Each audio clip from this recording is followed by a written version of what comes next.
Good evening, everybody. It's great to see a wonderful turnout. Wonderful to see a number of familiar faces. My name is Nelson Jetel. I'm a proud UBC alumni, Water Stewardship Director of the Okanagan Basin Water Board, and member of the Okanagan Leadership alumni team here. It's indeed my pleasure to welcome you to tonight's UBC Dialogues event here in the Okanagan, a provocative event series presented by our media and broadcast sponsor CBC, and our presenting sponsor, our very good friends at Scotiabank. Thank you very much for your tremendous support over these important discussions in the community, and we really appreciate Scotiabank and everything they've done.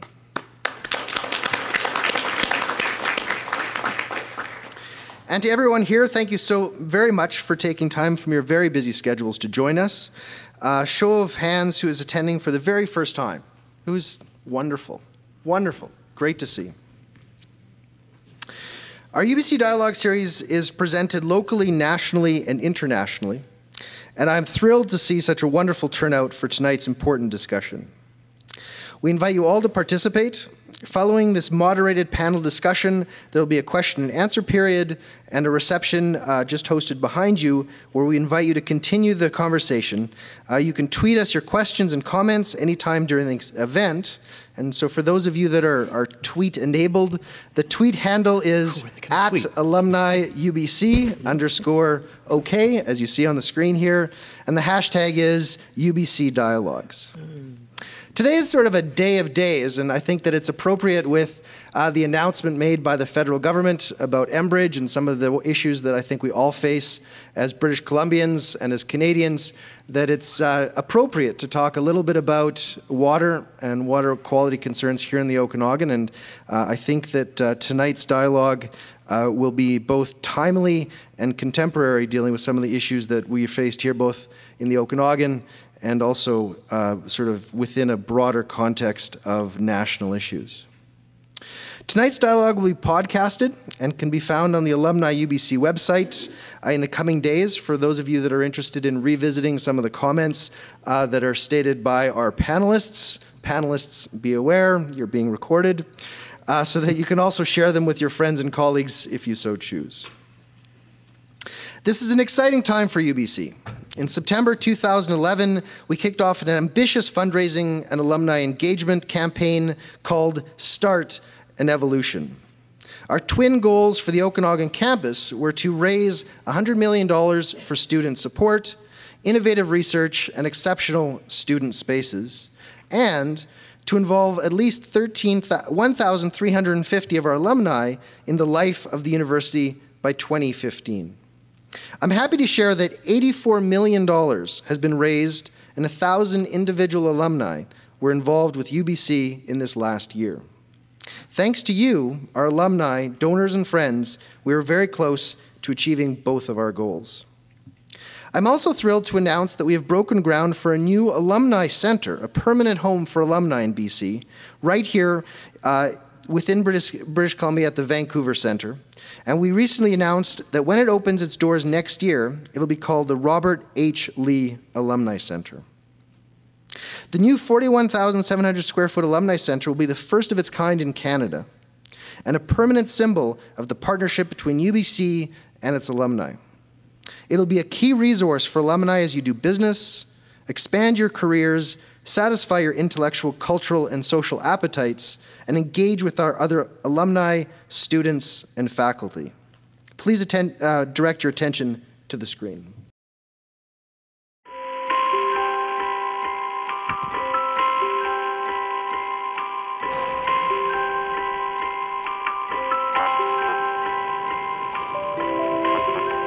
Our journey begins with a spark of light, of illuminated imagination and infinite possibility. Our history is still in the making. Our future is yet to be written. One step in the right direction can change everything.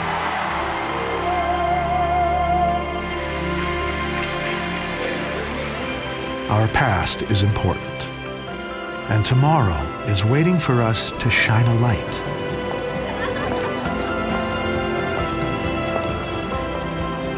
together, we can take a step towards a brighter future.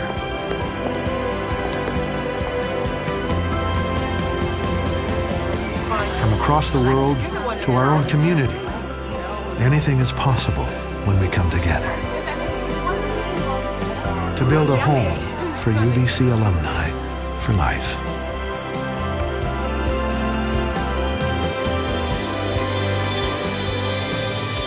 After all, it's got your name on it. Alumni Center at UBC. It's yours.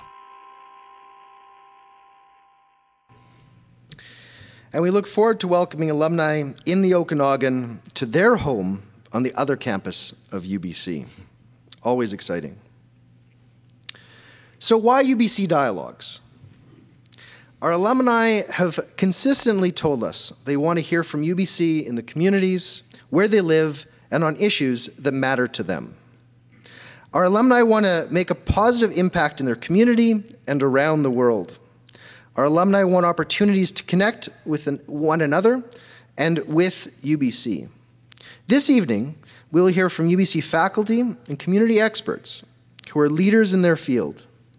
On behalf of UBC, I welcome and thank them for their time and their talent.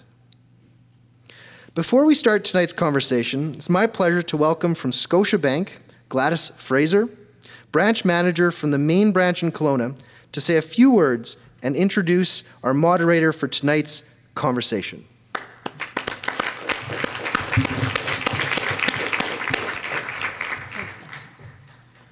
Thank you, Nelson. I always have to drop the microphone just a little bit. And good evening to everyone who is here. I'm thrilled to be here tonight as part of the UBC Dialogues. And for those of you who are here for the first time, you're in for a real treat. Scotiabank is once again proud to be partnering with our friends at UBC on this fantastic series of events.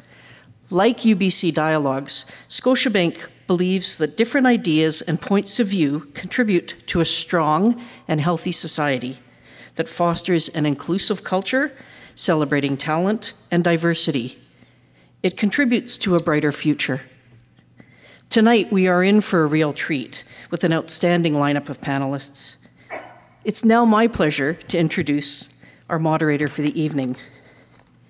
Chris is an award-winning broadcaster, and he did previously say, please don't tell them, you can leave out the award-winning part, but I think it's important that we know he is an award-winning broadcaster who started his career in Egypt after landing his first job with the Cairo Times, covering human rights, politics, and business. While in the Middle East, he also reported from Israel and the Palestinian territories, freelancing for CBC News and writing for the Lebanon Daily Star. Since then, he's lived in Victoria and Prince George, where for 3 years he hosted the morning show for Northern BC. Now, living in the Okanagan, he is the host of CBC's Daybreak South. Like some of you, you may know his voice with your eyes closed. I wake up to Chris pretty much every morning on my clock radio on the side of my bed. Please join me in welcoming broadcaster Chris Walker. Thank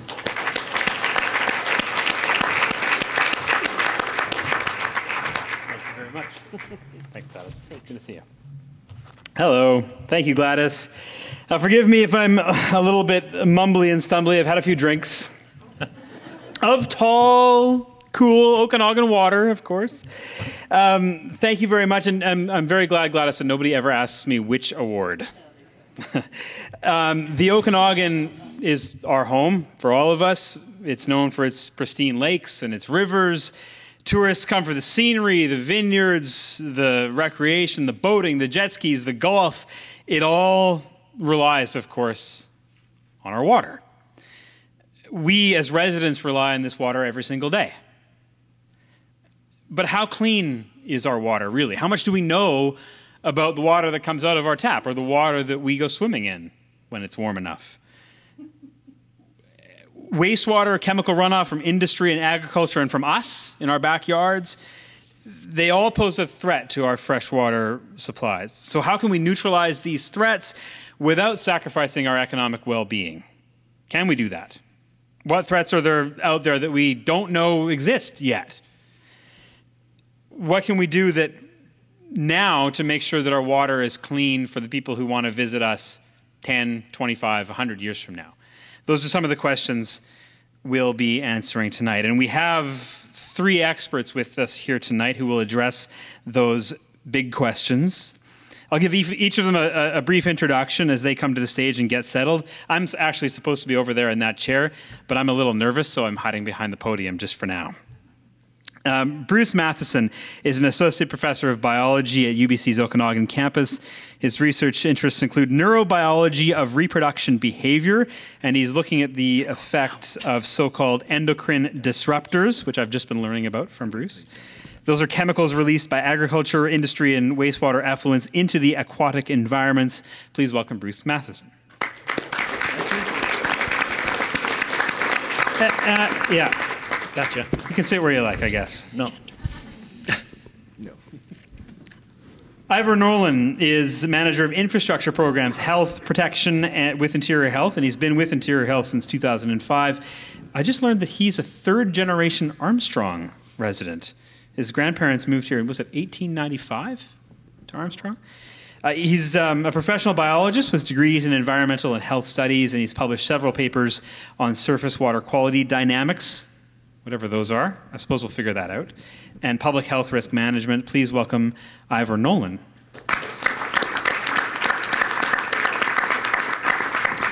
And Anna Warwick-Sears received her PhD at the University of California, Davis, and has worked as a research director of a watershed NGO until heading back to BC. She's now the executive director of the Okanagan Basin Water Board and is passionate, as you'll learn, about using science to solve real-world problems and building bridges with community stakeholders. Please welcome Anna Warwick-Sears. Just a few comments before we continue about the format of this Dialogues event. Let's see if my microphone works if I inch away from the podium here. I'll be asking a number of questions through the night, and then we'll turn the floor over to you so that you can ask those questions as well. There'll be a question and answer period. This will be followed by a reception. And of course, you can continue the conversation with our panelists during the reception. The Q&A, I think there are roving microphones, are there? Someone say yes. Good. Roving microphones, so you can just put your hand up and the microphone will come to you. Now, we're also video and audio recording this. This evening's dialogue will be made available in the coming days on the digital library. You can find that at alumni.ubc.ca. So, shall we start? Bruce? Shall we start with you? Okay. Okay. Why do we need to protect our water? Why do we need to protect our water? And how can we protect our water? That's 3 questions. You promised me only 1. Okay, well, this is perhaps the most important question I can think of in this region and probably elsewhere, certainly elsewhere. And from my point of view, I think this is a question of best practices. And like so many questions with best practice as our outcome, we have to identify the most important issues that potentially threaten our water. So one of the purposes of our discussion is to identify what are the threats to our water supply. I mean, we're going to hear different perspectives on that, from chemical contamination to overuse, et cetera, but identifying what are the threats. And also, what is the priority of risk? I mean, certain things are definitely bad outcomes, but if they are impossible to solve, or if they are overwhelmingly expensive and difficult, then we have to work that into our discussion. Risk assessment. And then finally, I would say the last of this, and you said 1 minute about well, it says 1 to 2. So 1 to 2 minutes. Left. Well, I'll finish fast, because I think my last point here in general is, if we discover that we've made errors and we have in fact jeopardized our water supply, then we have to discuss how do we remediate this. And sometimes that's the hardest discussion of all, because from my colleagues who talk about this with me, sometimes it takes generations or many years before you can remediate damage that you've done to such a huge component of the environment, water. So identification, risk assessment, and remediation discussions are what I think are important to this process. Ivor? Yeah, what he said, I said. What was the, I didn't prepare for why was water important. Well, it's kind of a given. Head scratcher, boy. Water, it's like, we're water geeks, of course. Water is life. In the Okanagan, it's so striking. You see the old school photographs from some of the still, I'm not a photographer, Nelson's the photographer now, but they capture those photos from the late 1800s and you see you're in a desert. It's unrecognizable. Then they started tapping in and irrigating and life comes, right? So it's the basis of what we have. It's the basis of our economy now. Why would anybody come here if it wasn't for the lakes? It's a beautiful place to live. You can grow great crops here, but only if you have access to the water. So the water's that important. Was there a middle question? I think it was water in trouble here? What are the threats to the water? What are the threats to the water? Us. I think that's probably it. The things we do, the things we've done. There's things that are within our control, but for the most part, there's a lot of things that are outside of our control. So the threats are there. I think we are inordinately blessed and still are with a supply and quality of water that we just don't appreciate as much as we should. And our real threat to us and us to it is that we have a role as stewards that I don't think we've really got our heads wrapped around yet and need to be paying more attention to, which maybe lends a lot to what Bruce said. So I'd say with the 1 minute solution to source or water protection in general, and I will speak a lot about drinking water because that's really the health aspect I come from, but I think it's really about knowledge and information, and there's the knowledge information of many of the things you just said. How much is it? How much is there? What are the things that are impacting it? What's the quality of it now? And those are the science pieces that I know was, coming from the UBC perspective, the academic perspective, we really can hone in on. But let's not forget open debate. It's the transfer of knowledge and also being open to the ideas of others who maybe don't fit our paradigm for how we do academic investigation. You have to allow for that open debate. Even if the questions make us a little furious at times, we have to be willing to open and engage with them. So that's the information part. And then the other side of this has to be followed up with deliberate action. And having been an academic for a little while, it's not always our greatest slant. But certainly from the public service side, from private sector, and then from the NGO side, it's that deliberate action to get out there, to take whatever it needs, use that information, go out there and try. I think we can sit here and debate and complain, but if we don't get out there and plan, implement, evaluate, and commit to do it again and have that commitment to excellence, I think that's probably where we'll really end up coming up short. Anna, how can we protect our water? I think that that's a pretty big open question. So I spend a lot of time working on water supply issues. I'm bracketed here by two experts in water quality. The Okanagan Basin Water Board was really established back in the late 1960s because of water quality concerns, because you can have as much water as you want, but if it's not fit for drinking, if you can't swim in it, if it smells bad, then it's almost like you don't have it at all. You think about those giant toxic lakes in northern Alberta or in different parts of the Eastern Europe, places where they've just polluted their water. It's almost as if it's not there. So I think you really have to look at it on two fronts. We're concerned about water supply because it's very variable here in the Okanagan. It goes up, it comes down year to year. There's seasonal variations. It's very hard to predict how much the supply will be from one year to the next. We know that we live in a very arid environment. You can just look up at the sagebrush on the hillsides and that will verify it for you. And then we have to think about the future, where we have climate change, which is adding still more variability, and then people may debate about climate change, but people really don't debate about the fact that we're at 7 billion people globally. We're moving to 9 billion in the next 20 years. Some of those people will move to the Okanagan, and we have to be prepared for them. So I think that there has been a lot of improvement. I know there's been a lot of improvement in the Okanagan water quality over the last 40 years. When the water board was established, there was raw sewage that was flowing into the lakes, which was also a major water supply for the communities then as now. That problem has been pretty much cleaned up. We no longer have these foul-smelling algae blooms along the lakeshore. Also, another example of how it's cleaned up is that they used to have these lead arsenate pesticides for the fruit trees that used to get down into the runoff. And there's some places like Osoyoos Lake and some of the other shallower lakes, it's still a concern where you have sediments disturbed and some of those persistent chemicals are released back into the water. So, but for the most part, the water quality has really dramatically improved, and we just want to work on being aware of what the issues are to come and trying to stay ahead of them. So if the water quality has dramatically improved,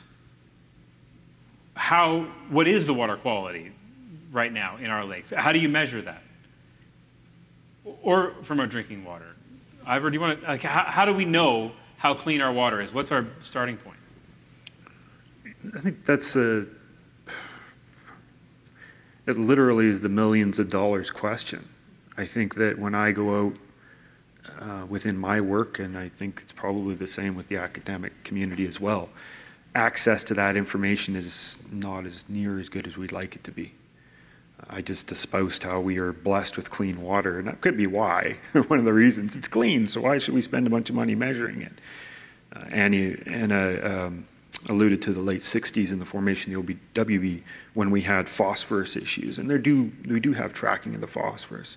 But I would say that we have a bit of a dearth of information.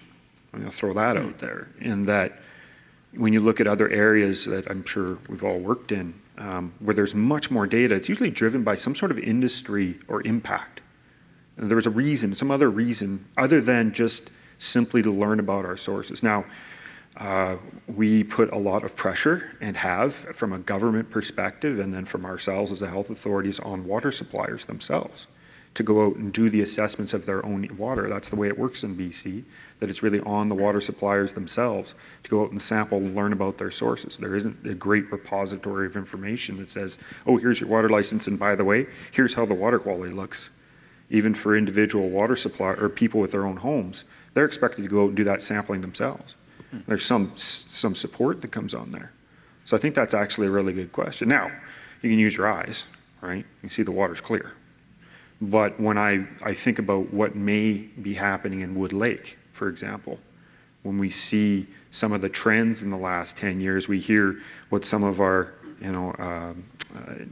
Dr. Ian Walker would say with his paleo work from Wood Lake, and how the changes industrially. So we used to have a lot of water getting pumped over from Hiram Walker distilleries into that lake and flushing it.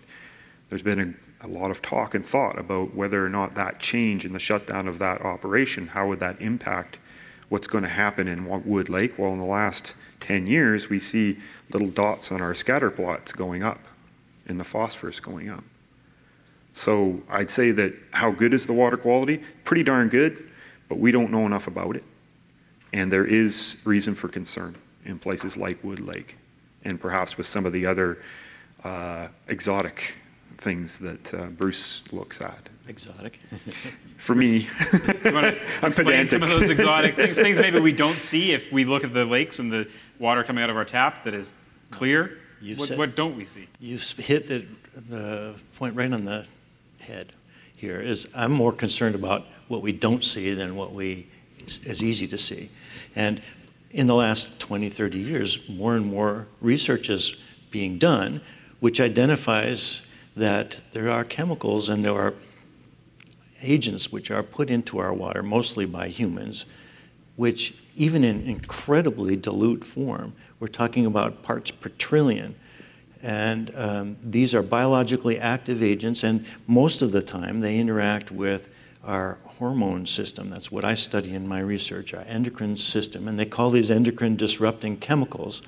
And most of the endocrine disrupting chemicals that are influential in a negative way, you only need parts per billion or even less for them to have an effect. And I'd like to make another point that's related to this, is that I'm also concerned not just on what happens to us, the consumer, but all the animals that live in, for all I know, for the plants. I don't know much about plants, but I wouldn't be surprised if there's things which we add to our water that negatively impact our plants too. But we eat the plants, animals drink the water, we drink the water, and we eat the fish and everything. And every part of this system is affected by these incredibly powerful and persistent chemicals. And without giving a lecture to everyone, I was just reading a really great article this morning in preparation for this, talking about summarizing these chemicals, the nature of them. And we've identified, according to this author, 900 different chemicals which are potentially damaging endocrine disruptor chemicals. And about a third of those things are affecting the estrogen components of our endocrine system. They either create an estrogen response or they block an estrogen response, or something to do with steroid hormones. So that's an awful large number, and they're all very active at a very dilute concentration. Things which, up until just recently, it's hard to even measure those concentrations, but you can still see biological effects. I think we'll come back to that, probably. I think when we talk about water on our show, I'm always struck by, and we probably have to deal with this but it's a little bit dry, but so to speak. Who's in charge of the water? Like, because when we do a story about water, it goes the individual, the city, the regional district, the province, the federal government, sometimes the UN. Who's in charge? Like, who's in charge of our water? Is there somebody, Anna? I think that that question is a little simplistic, Chris. That's my specialty. It depends on what you're asking. You know, who is in charge of ensuring that our water stays clean or that there's enough of it?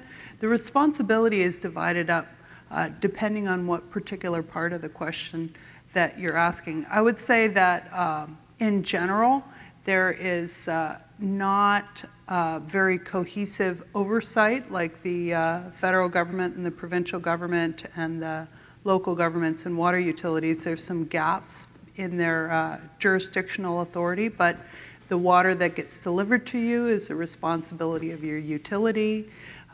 Provincial government has responsibilities for ensuring that the water is clean and healthy.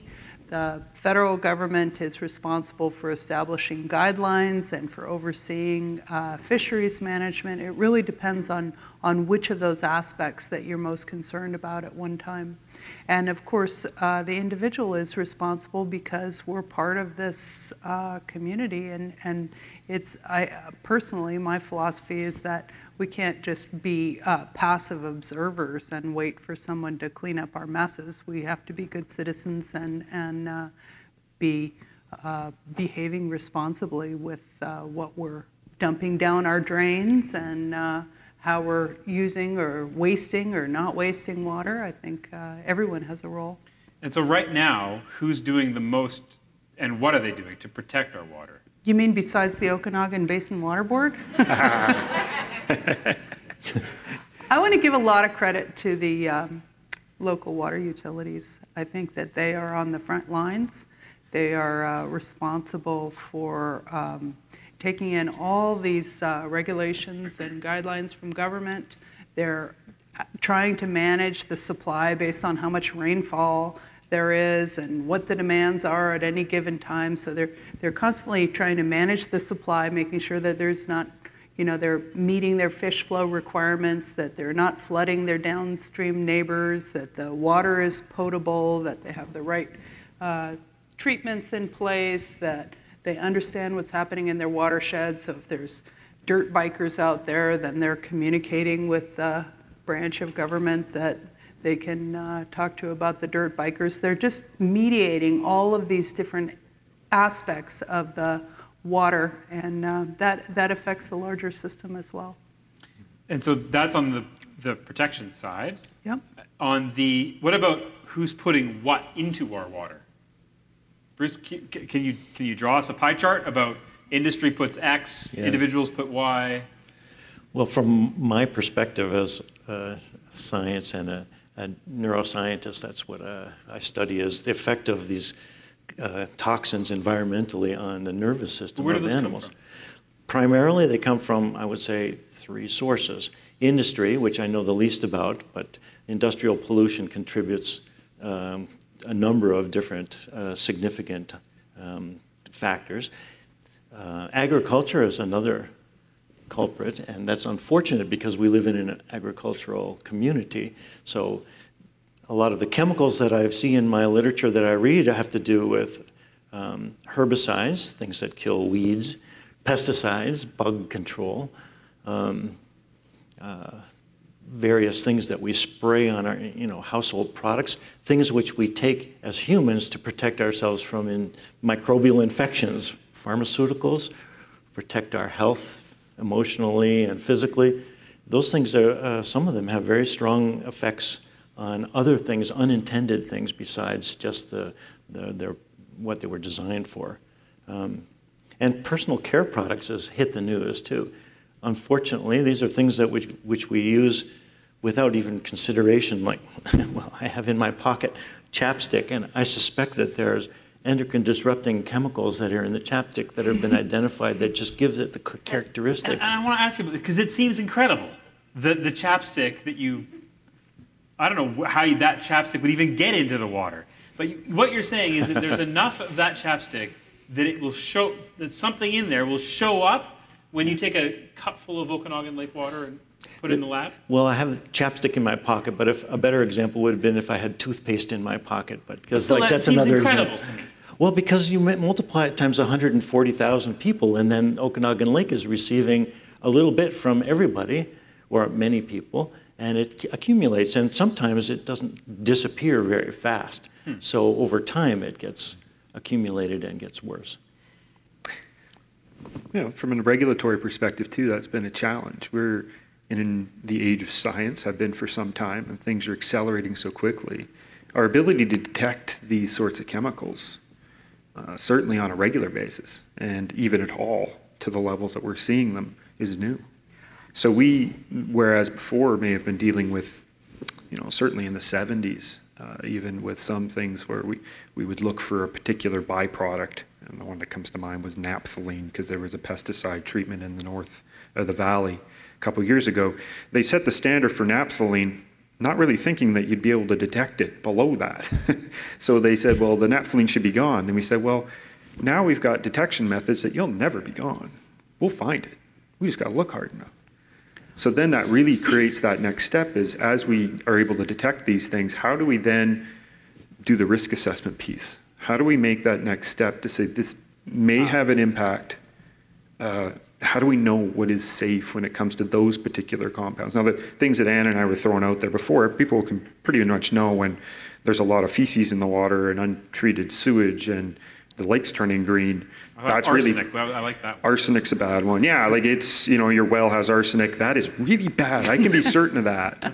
It becomes extremely challenging for us, I think, looking forward, some of these products, these endocrine disrupting compounds, and what are we really facing? How do we know what's been released? I want to jump in here, though, because every time we talk about these endocrine disrupting compounds, and some of us talk about it a lot, I like to be sure, especially for a public audience, that the number one place that you're exposed to this is in your home, in your bathroom.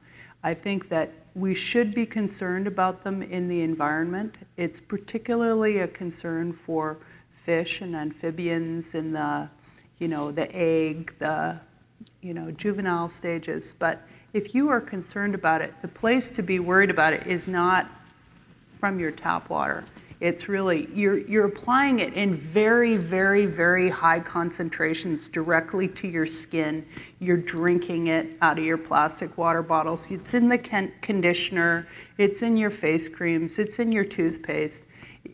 I've been trying to, go through and read all the ingredients on all my beauty and makeup products and just trying to get them out of the house slowly and surely, because that's where you're getting it. So I just want to make sure that the people who are here and the people who listen to the podcast do not become dramatically worried about their tap water, because really if you're worried about this at all, start at home. Also, keep in mind that we individuals here are one of the primary sources of those chemicals in the lake water. So you have to take personal responsibility to take it out of the lake water by not ingesting it and washing it down the drain from your shower, or flushing it down the toilet from something that you've ingested. Okay, so that's some good context. What then, if it's not endocrine disruptors to keep you up at night, what does? Is it consumption? In your mind, what's the biggest threat? Well, I basically, my role is to think about the long term.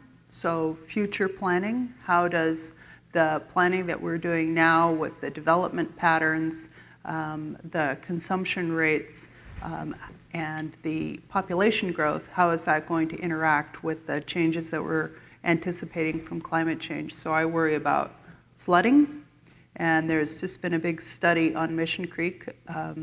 We've had 3 what were considered 1 in 200 year floods in the last 2 years. I don't think this year, but last year we had 2, and the year before that we had 1. So I think that these issues, the environment, the weather, and how it will affect our quality of life, our lifestyles, and what can we do to kind of get ourselves out of the way and not quite feel the impact of it quite as much. So specifically, I worry about that for the Okanagan more than water quality issues. I would say Canada-wide, there are certainly climate change issues, but just to have it on record, when I was at a national conference last year about water, the biggest issue was manure management. Why? It's so glamorous. Yeah. The conference was really about how Canada will help feed the world, because we do, even under climate change scenarios, we're likely to have a lot more ability to continue to raise crops, and times when other parts of the world, which are we've traditionally been getting a lot of our food from California, Mexico, that they are more impacted, and their ability to produce crops is reduced at the same time that their population is increasing. So if you look at Canada, what is the main obstacle to Canada producing food? And that is our difficulty with managing the manure and the impacts on water quality it has, particularly going through the prairies. You've all talked about individual responsibility, and that can apply to us with our toothpaste, or if you run a company, or on a farm, for example. But if the effects are, big picture, when it comes to climate change, the effects are incremental and slow, as long as you don't live in a floodplain, let's say. If you're, and unless you're a little fish, you might not necessarily have immediate impacts of things going into the lake. My point is, though, when the effects are so tiny and incremental, how do you get people to change their behavior? Yeah, I think there's the tiny incremental, but the piece I think I would probably have to speak to you is, what does it keep you up at night?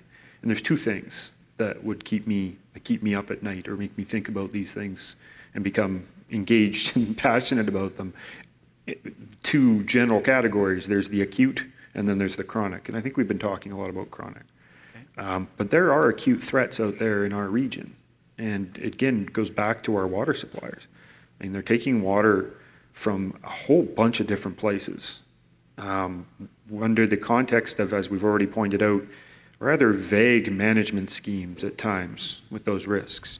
And they are floating one heck of a lot of risk. So if you want people to pay attention in the health business, you can kind of do the risk communication, which is, hey, there's a problem, pay attention. Or you're in an emergency situation where you're trying to calm everybody down and get out of it. We have had a number of those. We haven't had an outbreak in our region in going on at least a decade now, so that's a good thing. And sometimes, as a more jaded of my folk think, well, we just need a good outbreak to catch everybody's attention again, because the risk is there. Back in 2010, we had one of these unusual rain events that we like to speak, extreme weather events up in the Vernon, North Okanagan region, and there was a farmer who was applying manure management in an improper way. That got washed into a creek and ended up in a community well. That community well was old. It had been taken over by the local regional district, but it had been given a lower priority for repair and upgrade because there was a lot of other big ticket items going out there, and this particular well field only serviced a small area. So they didn't really know as much as they wanted to about that water source. They didn't know what the vulnerabilities were. We knew it was vulnerable, and we told them that. They knew that. But where you get the money from, they prioritized it. Well, this I think that was a 1 in 90-year rain event. I can't remember what that number was. But, really weird rain event, bad cattle management, water into creek, vulnerable water system. People turned on their tap, and they started having brown, smelly water coming out of their taps. Now, the water supplier got a phone call, or from one of the clients, from one of the customers, ran out there as a diligent water supplier would do, turned on the well and went, oh my goodness, shut the whole thing down, went to a full-out emergency response. So we get on the radio once in a while, I'm sure everybody in this room has heard, you're on a water quality advisory, you're on a boil water notice. Well, this is one of the ones where you're on a boil water notice and we're sending the fire department to your house. And we're going to knock on the door until somebody answers. And they did that all through the night. Now, thankfully, probably in no small part to the rapid action of the people that responded, nobody, as far as we know, got ill from that event. I think you can't rule out the fact that it was so bad that when people turned it on, there was chunks coming out of the tap. But that's what I would call a close call, and that is, unfortunately, I don't think that unusual a situation that we face throughout our region.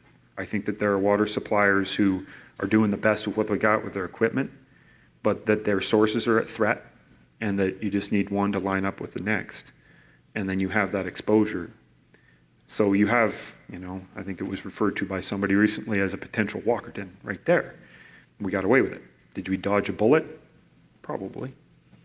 So that's an acute threat that's out there right now that integrates both the manure management and the climate change piece. And it's there. And if we aren't paying attention to it, I think that's the thing that keeps me up at night, where I'm sitting before the panel or the tribunal or whoever else. Explain to us, how did we get here?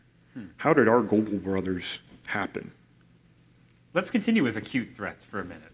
Anna? Well, I think that I really love this example that Ivor gave, that I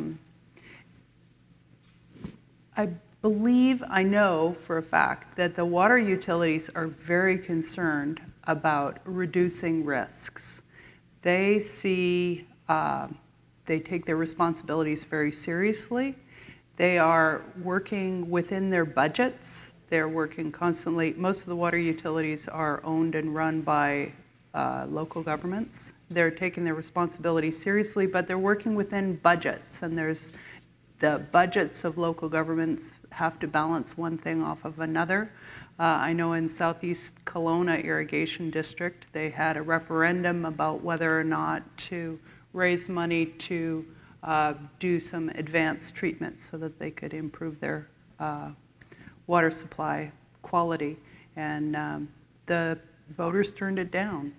I think there are constraints that we have to work on, but I think the really positive thing in my mind is that people are acknowledging that the risks are there, and they're trying to step by step figure out different creative ways to work within the existing budgets to reduce those risks. The example that Ivor gave, I heard that they were about to retire that well within 6 months, and so they didn't want to do a bunch of work to improve it when they were going to take it offline because they were moving on to a different treatment system. So in that case, they were very unlucky, but the good thing is that they had an idea of the risk and that they were moving toward a lower risk system. So I think there's really no other way to reduce risks other than going directly at them, trying to prioritize. Same thing with floodplain management. You know, there's a wide acknowledgement across British Columbia that we need to remap the floodplains, look at how the differences in rainfall patterns are affecting the risk of floods, get that information out to the public, get it on the deeds of houses that are flood vulnerable. Just be a lot more transparent, let people understand what risks they're taking on when they buy a new home. We all have to share a risk. Nobody's going to sit back. Nobody can sit back and be passive. If you're not paying through it through your taxes, you're going to be paying through it with higher insurance costs. We're all part of the society. This society is made up of us.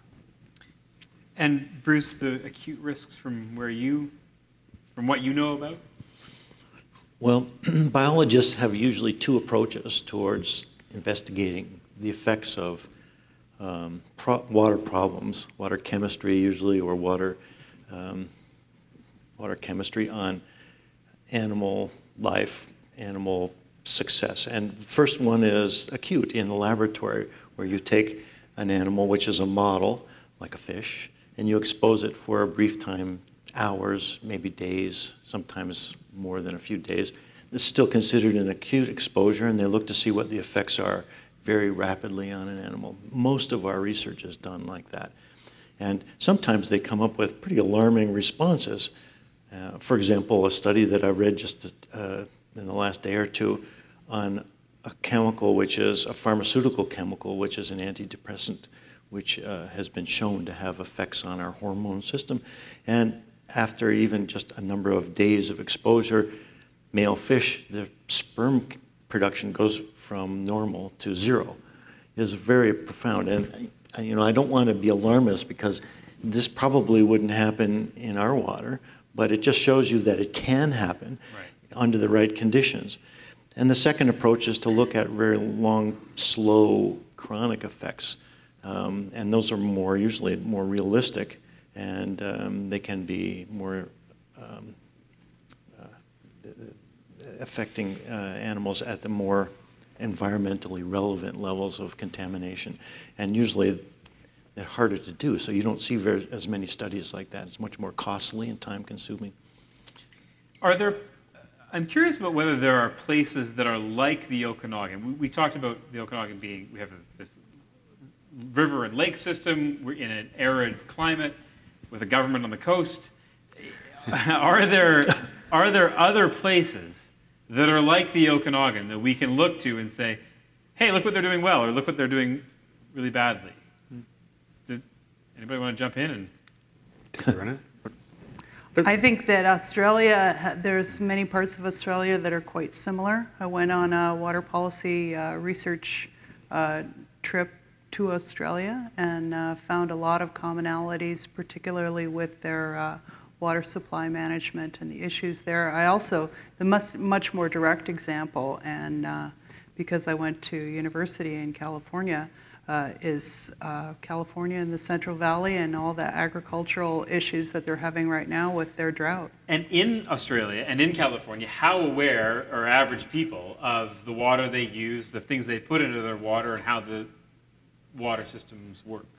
I think in Australia there's a very high level of water literacy, because they had the 10-year drought and they had a very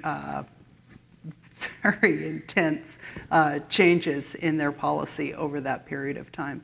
In California, it's sort of funny, because you think, well, California, they've been going through these droughts off and on for years and years. But there's been stuff on the news about how it's been almost impossible to get people in San Jose and different suburban communities in Northern California to even conserve at all. And they're kind of pulling their hair out. How do you get people's awareness up? Well, and so what do they do in Australia that they don't do in California that convinces people in Australia to do one thing and doesn't convince people in California to do anything at all? It's funny, because we were sitting with the guy who was the water conservation guy for Sydney, the city of Sydney, and he showed this graph. He says, here's how people reduced their water use when it was voluntary educational measures. And he says, and here's what we did when we made it against the law, and the water use dropped like that. He says, if you take one thing from this conversation, learn that mandatory measures are the most effective. So they would just go out and write tickets, like a parking ticket. You see somebody watering their lawn, they get a ticket, you know? Bam. In theory, we have that in Kelowna, don't we? On non-watering days, can't you get it? I've never heard of anybody getting a ticket. Maybe somebody can correct me if I'm wrong. Huh. Bruce, what don't we know about what's in our water?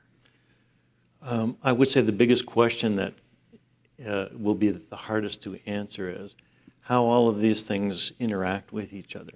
Because the best we can do usually is to study individually one thing. You add it to a tank with your model system and look at the effects, or 2 or 3, but we're talking about, like I said, 900 potential chemicals in a society, especially if there's a lot of people, or an industrial society, even worse. They all have interactive effects. And I read a philosopher about this. He predicted how many people it would take to study these kind of interactive effects. It would take hundreds of scientists, hundreds of years working together in collaboration to figure out all of the different possible interactions. It's like a huge, it's a challenge. It's a huge challenge. So, but we start at the simple and we work our way towards enlightenment as best we can. We may never get, to the final answer, but we can identify the most important. It's easy to talk about the chronic problems and the acute problems and all the problems. But we must be doing some things well. Yes? I think Anybody? I know one thing that I know that we've improved on a lot is our attitudes. Even though sometimes it seems like we're resistant to change. But from my perspective here, I mean, I've worked at universities across the country, and over those years, I see a change from an attitude where we used to flush everything down the sink as scientists without caring. We just used to think that our wastewater treatment would take care of it and remove it. And then within a short time, I think, now we have rules, and people grumble and complain, but we're not allowed to flush anything down the sink except water and soap. I think that our systems of, one doesn't want to rely too much on technology, but certainly the new technology for the meters and for understanding the flows in the creeks, for they had some kind of a seismic analysis of the aquifers in Kelowna. There's amazing technology, the computer power for analysis of understanding that.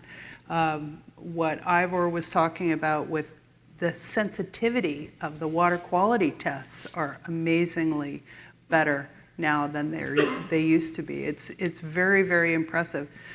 Just jumping in here, I want Ivor to answer that too, but just to get to your question about what we don't know, is we don't know a lot about the groundwater, and we don't know a lot about what the risks are to groundwater quality or how much groundwater, and that's an emerging issue. But I'll let Ivor.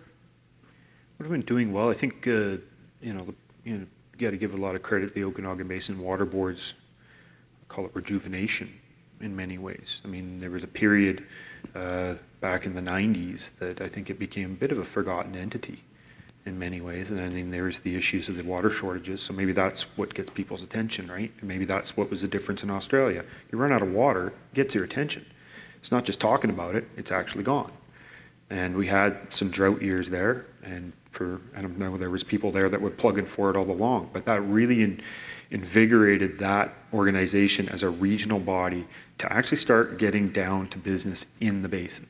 So the Water Stewardship Committee I've always looked to, so that's the subgroup that Nelson leads there for the OBWV, I think has been an excellent example how you bring the people into the room, have the open debates, and all of a sudden stuff starts happening. And OBWB's been able to free up some money to support the water suppliers to get out there and start doing proactive engagement and work and learning about their watersheds.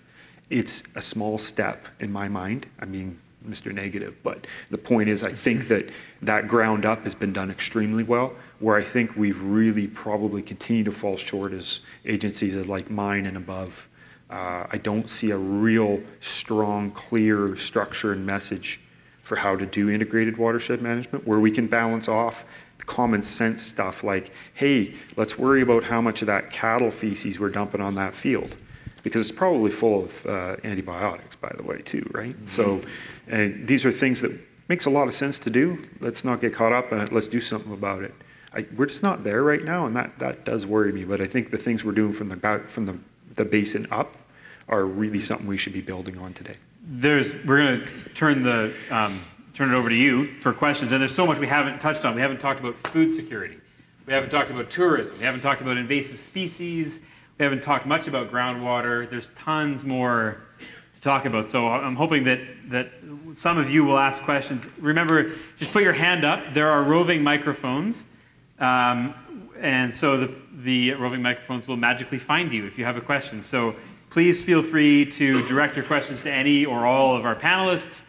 Away you go. A couple of questions at the front here. And maybe you could just introduce yourself and say hi for us. Yeah, my name's Rob Harris. I have lived here for quite a while, but the last 5 years we've also spent 5 months each winter in the Coachella Valley, the Palm Springs area, yep, which is suffering the effects of the drought.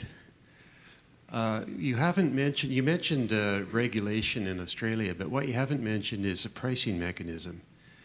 I think the water there is still too cheap. When we're away in the summer, it's 100 degrees most days, and we pay about $19-20 a month for our gardener to run the water system. But 2 years ago, one of the valves failed, and the water ran for a month. I got hit with a bill for $1,100, which really got my attention. I paid $160 to an irrigation firm to fix it, and we're back to where we were. But I think I should be paying more like $60 or $70 a month, not the $20 I do. And you'd be willing to pay, just so we're clear, you'd be willing to pay that? Yes, I would. So 3 times more than you do now? Yeah, everybody there is quite aware. The local newspaper runs usually once a week a well-researched article on water issues. The State Water Authority cut off about 2/3 of the supply from the Colorado River to the valley. So now you see things like the city of Palm Desert paying people $1 a square foot to tear out their lawns. In the Imperial Valley, the county is paying farmers $700 a year, per acre rather, to leave fields fallow. And there are a lot of measures like that we are not at the stage we need to employ here, but they're just things that could be done in the future. So have we tried any of that? Does it work? What do we know about that in BC? Definitely people, as the communities have installed water meters in people's homes, and the communities have gone from charging a flat rate to charging based on how much you use. There's like electricity, a very, yeah, like electricity, there's a very immediate signal. People reduce the amount of water that they use. However, even with the metered rates, we're still getting water very, very cheaply here in the Okanagan, and it's certainly a great topic of conversation among agriculture and with the new Water Sustainability Act that was just passed by the province. The provincial government has flagged that we have really not had enough money coming from the water licenses back to the province, so the province hasn't been able to cover the cost of delivering the water management services that they do, running the dams, doing the monitoring, providing different kinds of technical expertise. They haven't had enough funds to do that out of the amount of the portion of that money that they get back. So definitely water prices are going to go up from the provincial end of things. At the local end of things, the concern is more about ensuring that we have enough funds to rebuild and renew our infrastructure and get it to the appropriate level so that it's clean and people are no longer on boil water advisories. So provincially there seems to be some appetite for that. Is there any political will locally to increase water prices? Is there political will? Yeah. I'm sure somebody does. I think that's what somebody who has there's one of the decision-making power. Well, there's one of the take-home messages. We're heading into local municipal elections in this fall. See how many people run on the platform of increasing your water rates and how well they do. See how many actually, and I recognize most people are probably from this part of the valley, but many smaller communities have not installed water meters. And you pay attention to the debates, we'll call them debates, that go on with water meter referendums. They're interesting exercises, and I think perhaps you got the wrong panel for that. I'm looking at sociologists and economists for that, because it's at times people frothing at the mouth about the concepts and interesting things about that, about why would somebody get so upset about the concept of water metering when we can sit up here and talk all analytical about why it just makes so much sense. So why don't they do it? There's probably some deep-rooted things there around telling me what to do and cultural change. Well, we take water for granted as a part of everyday life. Possibly. As a right, almost. Yeah, that's exactly the argument I've heard, is that water flows to that lake. You can't charge me for that water any more than you can for the air I breathe. Right.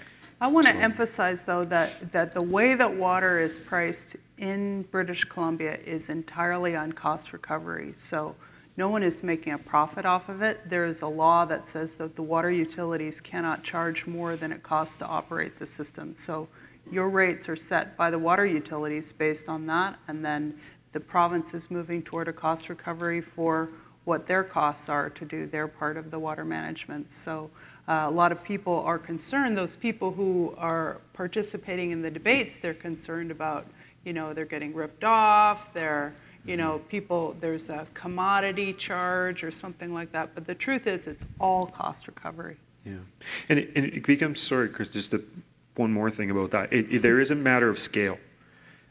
So I saw something recently about projections of costs to treat for arsenic, and they'd done a study. If they reduce the allowable arsenic level or maximum level concentration, what would be the effect? And when they compared across sizes of water systems, it was amazing, the difference. You went from a small water system of, say, 100 connections, every household being saddled with an extra $250 a year. And once you got to a municipality of 1 million, you were looking at literally less than $1. Because they're applying the same process no matter whether there's 100 taps or 100,000. Yeah, economies of scale. And so these are challenges in why it becomes so complicated. We have a whole bunch more questions, and we should get to some of them. Hi, my name is Jonathan. I'm a master's student in environment at the UBC Okanagan, and I study water issues. You all spoke to individual responsibility being a large part of water issues.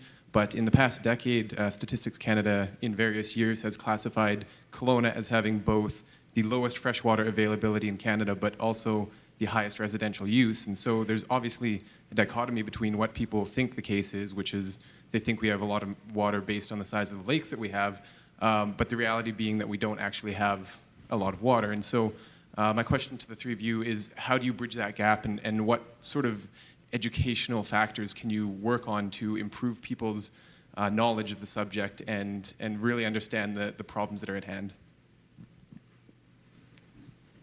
Well, as a fairly recent immigrant to this area, Kelowna, I'm not from here originally, but I was quite unaware of what the Okanagan Basin really even meant. And like everybody, when that first comes here, I thought, this is fantastic. There's an inexhaustible supply of water. And I recognize what you're saying about it's a false story in a way, because we have much less water than we think we have. And I still don't understand completely all the dynamics there, what make that so. But I'm still keeping my eyes open and listening to people's discussion to try to understand that. But that's the key, is education. Maybe even this kind of event here is part of it. But there's got to be bigger, more broad mechanisms for educating people, I think. I don't know what's the best way of educating people. Didn't the guy in Sydney say? Just start charging, giving them tickets. Yeah. Maybe that's what it takes. I think it's probably that robust, and that's my business. That's what I do. You write tickets. Yeah, we tell people to do stuff even if they don't want to do it. And mostly it's in the context of a restaurant or somebody's setting up a tattoo parlor. But the concepts are much the same. And I don't know if we've done a deliberate effort again across the basin. I think it would be to do what we call progressive compliance, if you will. You always start off with the education and advocacy, but you do it in a deliberate fashion. It's not an end to itself in our minds as health protection people with the stuff we do, but we'll always ask you to do it, then we'll ask you again, then we'll ask you why I didn't do it, then we'll ask your neighbor to tell you to do it, and then finally we'll go in and say, well, you better do this. Because we know that, first of all, going out there and rattling a stick around is just as likely to get somebody come back with their own stick as anything. But it does have to have that deliberate intent. I don't know if we have, and I think maybe that speaks to that broader structure I'm talking about, the lack of it, that we have, hey, everybody, we're going to this future state where we're going to use this much water compared to what we use now. And here's how we're going to start. We're going to educate everybody about how the system works and why it's important, and we're going to spend so much time doing that. Is there that political support there for that? Maybe it doesn't matter. Maybe we should just try it anyway. And see. Another question? Yeah, my name is Dan Gallagher. Can you hear me? Yeah. All right. I live in the southeast Kelowna irrigation district, and I heard what you said, and I was one of the people that voted it down. Voted down a $40 million expense for about 1,000 homes, all right, in that area. So that's just stupefying. And just go to something that you said just a second ago. We're this big, there's the 40 million, and you want to get down to this big. That's the what we're looking at. This is the $40 million is your amount of water now that you're using. I'm using this metaphorically, and this is what you want to get to the future. And my question is, and this goes back to something else that you were saying, all of you, about working from the bottom and going up rather than from the top down. We only had one choice, $40 million or nothing. Supposing, on the other hand, that you gave each of the residences there $5,000 times 1,000, that's 5 million, not 40 million, all right, to be able to install a complete water treatment system inside their own residences. Now, to me, that makes a lot of sense because in terms of cost effectiveness, in terms of actual cost itself. And yet, that wasn't even considered or nothing along that line. It was either all or nothing, the $40 million. And now, instead of that kind of huge treatment center, treatment process going up in the hills back there, because nobody wants it at 40 million, they're now talking about groundwater, which is going to cost 20 million. And yet we're not going to be able to do that because we don't have the higher levels of government coming in. We're still 4 times as high is if the locals here, your organization, said, well, listen, in order to have that group of people have the same quality of water as others, let's give them a grant of $5,000. Now, I'm not here to advocate for that, although it'd be fun if you gave it to us. That'd be great. but it seems to me that that's the kind of solution that you're going to have to get, are these smaller ones from the ground up, taking a look at individual and specific instances rather than always the big picture, always the big plan. And they've done this with energy consumptions in homes, right? They gave grants so you could renovate your homes and put more insulation or better windows in. So that's the kind of thing you're getting at. So I know that Ivor probably has some comments about individual treatment systems going to homes, but I just wanted to highlight that I certainly have oversimplified the water costs and the pricing issues as well, because where the real devil in the details is things like what Ivor referred to as the economies of scale. So if all of the smaller water utilities had to have the same Cadillac system put in as the large water utilities, they simply couldn't afford it. And this is something that's being played out across British Columbia, where there's been concern that, well, it's just not affordable. You look at the regional district of Central Okanagan has taken over some small water utilities of like a few hundred homes that have very poor water quality. How do you give those homes the same water quality as the people who are living in downtown Kelowna? It's very, very difficult to do it in a way that's affordable, and that's certainly what you've come up against in CECID, and I believe that this is a time certainly when we need to be innovative and we need to think about what level of water quality is affordable, appropriate, and what other solutions can we bring. But I thought Ivor might want to say something about individual treatment. Oh, God. We get another session?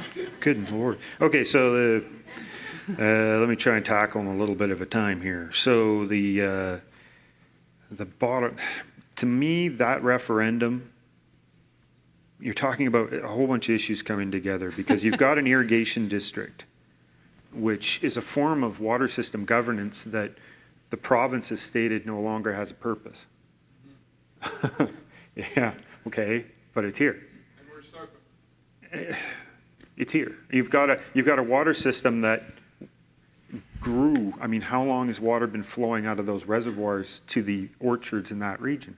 Yet it's the homes that came on top of it. And it was decisions of in many cases, our forefathers to say, hey, let's tap into that line, that have now led us to a place, and that is the story up and down the valley, have led us to a place today where we're in a bit of a jam, because it ain't so easy to install the treatment works on a cost-effective scale.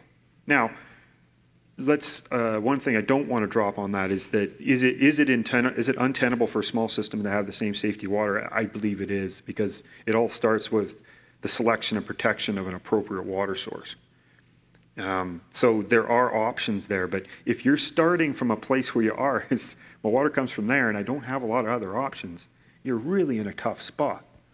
And I think that I don't want to get too much into evaluating the decision or the proposal that came from CECID. No, listen, if I could just say this, there's a distinction, it's a distinction without a difference here, okay? Basically what we're saying is that you've got, one size doesn't all fit, it doesn't fit all, okay? One size doesn't fit all. And there is a word called satisficing. It's a peculiar word, but it's satisficing. It's a solution that is satisfactory enough. And there are reasons why we would live up in that area that give us greater benefit than, say, people living in Kelowna or West Side, okay? And part of the price that we would have to pay, and we understand this, is that our water system isn't going to be just turn on the tap and have unlimited water or anything else like that. We're going to have some sort of treatment system, et cetera. So what we're really talking about is the effectiveness of the system that's being used there on a small scale. And it's much more reasonable. Democracy aside, equality aside, fairness aside, everything else like that.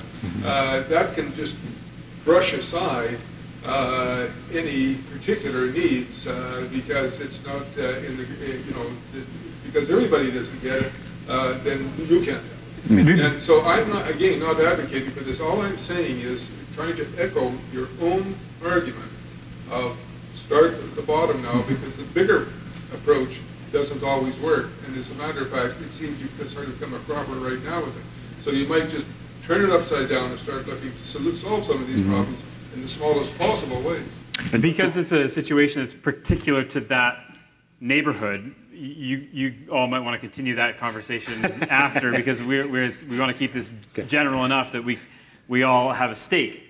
So I invite you to continue that conversation when we're done here. We have time for one more question before we have final comments from our panel. I'm Janet Parkins. I'm from the North Okanagan, and you made a comment about not having enough information about the quality of the water, and that was a federal responsibility. It seems in the North Okanagan that Interior Health is driving the water quality decisions and there's now a huge decision coming up about filtration for the new Duto water treatment plant, and that again gets into the infrastructure costs, and it does cost more to provide water than just the daily treatment and distribution of the water. What about the capital costs of these important upgrades? So we didn't get away from the issue, which was I get to comment on it. And just moved up the valley. Yeah. It wasn't just the federal that was pointing to the feds about getting water information. I think it's all levels that are responsible for that. I opened up with my opening statement way back then was about information, and that information had to include robust debate. And this is me talking, not necessarily my organization, but I actually see this as part of the process. Going to the referendum, having the people decide if this is their plan. It is a bit of a bane, but also a bit of a chuckle to me a lot of times when I have at times drawn into meetings and say, this was your plan. You say, no, it wasn't. This was the water supplier's plan. Is it the wrong plan? And maybe it is. Maybe there were some presumptions. I know with even the city of Kelowna, we've had some meetings recently where they had a very comprehensive source assessment, source protection, infrastructure plan. And about 3 or 4 years in, they've gone back and said, is that the right plan? And we said, don't know. Maybe it's the wrong plan. Let's crack it open and take a look again. So yes, we have to take actions. Yes, there's going to be pressure from folks like us to say, you know, your water needs to be appropriately treated, but it has to be the right decision. And if we were to go to the, is it a point of use, point of entry system, individual home system? Has that cost been offset or compared in long term versus the centralized treatment option? Should we be twinning lines? Is this the right place to invest today? I think one of the main points, and a good one to make, the example I gave about the small water system that got the cow manure in it was in that region. And they were investing in Duto Creek and Cow Lake, and while they were doing so, raising this other risk. So it's extremely difficult decisions to move forward in reducing risk and mitigating risk, yet trying to not throw away our money and make the right decision today so that 50 years from now we can look back, or somebody will look back and say, yeah, that was the right move to make. We have one of the most complicated water systems that I've ever heard of anywhere. We have 100 different water suppliers in the valley, and it's not a very big valley. Just about every stream in the Okanagan, I can only think of 5 high in the watershed that don't have some kind of dam or control structure on it. Every bit of water running over the surface has been dammed, channeled, diverted into an irrigation system or a water supply system of some kind. Just about every aquifer has been tapped.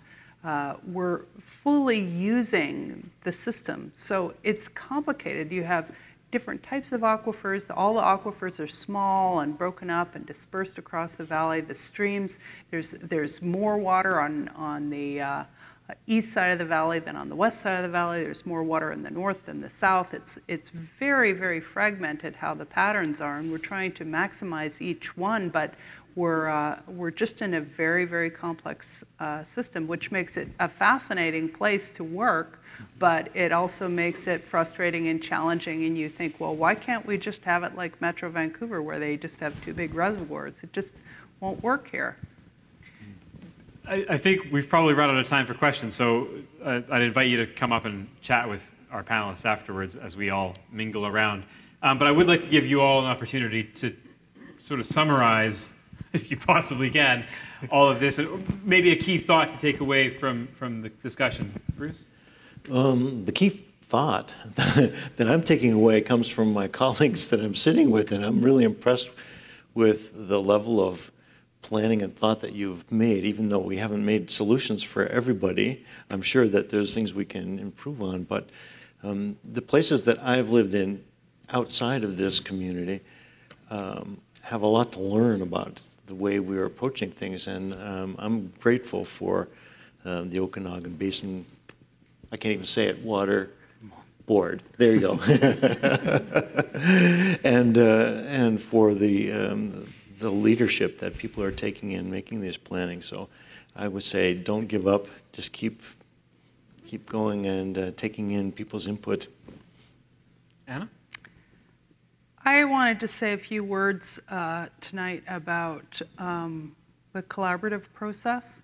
I think that one of the real strengths of the community here in the Okanagan Valley is the willingness of different partners to come together.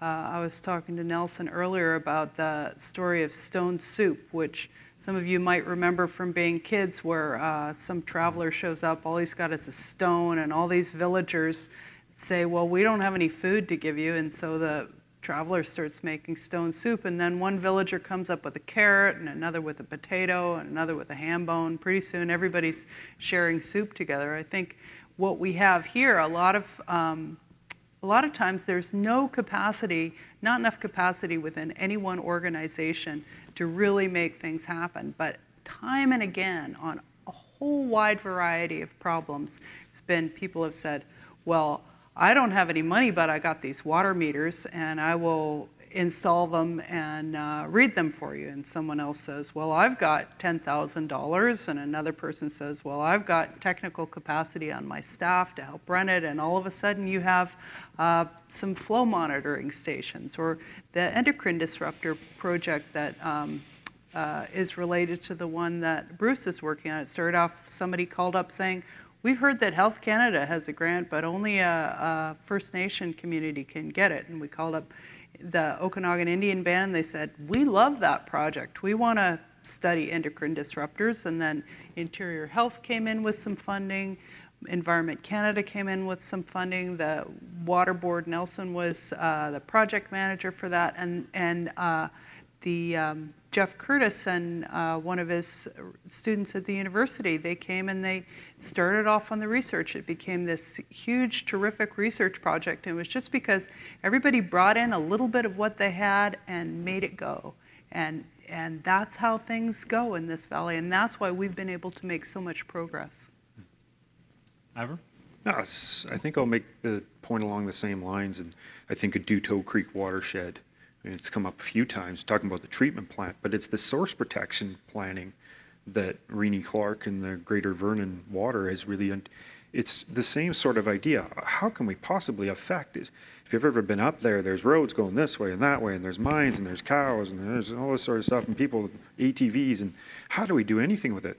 Well, it started off by, she just tried. She brought the people together.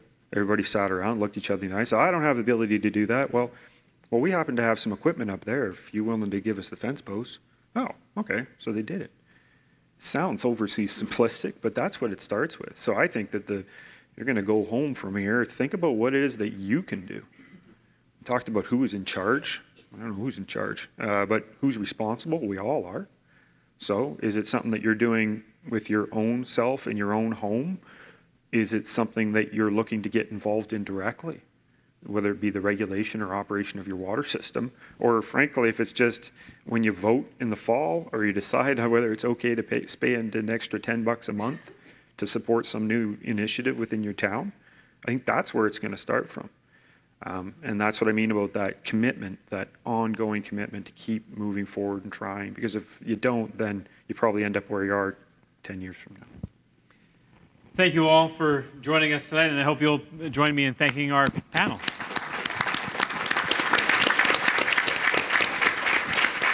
And I'll turn things back over to Nelson. Thank you very much, Chris.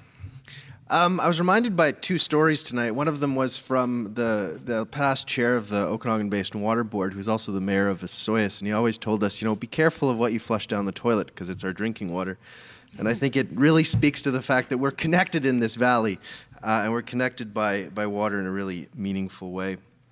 And the other story is really one of our ability to make personal change and choice. And it's interesting. I think if I was to ask you how many environmental groups look to manage Okanagan Lake, in terms of nonprofits? And the answer is very few. In fact, I can count them on one hand. In the Okanagan, we love the water quality. We love the fact that our quality of life is largely connected to the water here. But it's interesting how, on a per capita basis, we have some of the fewest nonprofit societies in the environmental sector in the country. It's this very interesting disparity. So, with that, I will go back to sticking with my script, as I'm sure some of you would love to have a glass of wine and wind this conversation down. Ladies and gentlemen, please join me in thanking Chris and our outstanding panel. Thank you very much. Thanks, Chris. This is for sure one of those discussions that will go on for days and weeks to come. Please feel free to share today's conversation with fellow alumni and friends. As a reminder, the podcast will be made available on our new digital library. To download podcasts, see photos from past events and more, I encourage everyone to visit the Alumni UBC website at www.alumni.ubc.ca, where you'll find an extensive library of thought-provoking topics like the one we heard tonight. Consider subscribing so you won't miss any of the upcoming discussions. I encourage you to continue to stay connected with your alma mater. Some easy ways are attending an event like this, reading the Trek magazine, or going online to learn of the many alumni services and activities happening at UBC. Please join us on campus on July 18th for Okanagan Days Summerfest, an evening under the stars. This fantastic evening event will feature a food truck rally, which, as a side note, I'm incredibly excited about. Arcade games, DJs, beer gardens. Okay, I'm really excited about that too. And an outdoor screening of the classic movie, get this, Indiana Jones and the Raiders of the Lost Ark. So that'll be awesome. So that's July 18th. Please do come and join us.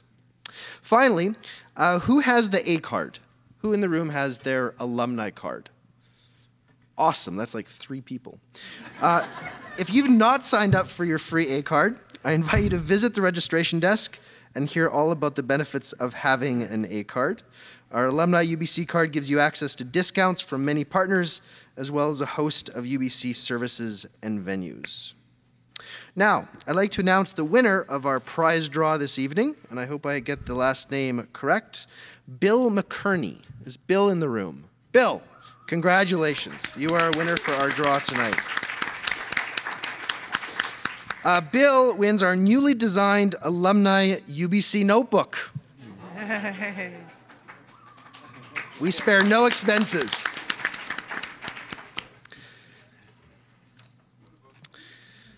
All right. Thank you to everyone for being here tonight. I invite you to join us for a complimentary reception, which will be hosted just behind you here in this wonderfully decorated room, and where we'll continue this dialogue. Have a great night and safe travels. Lim Lim.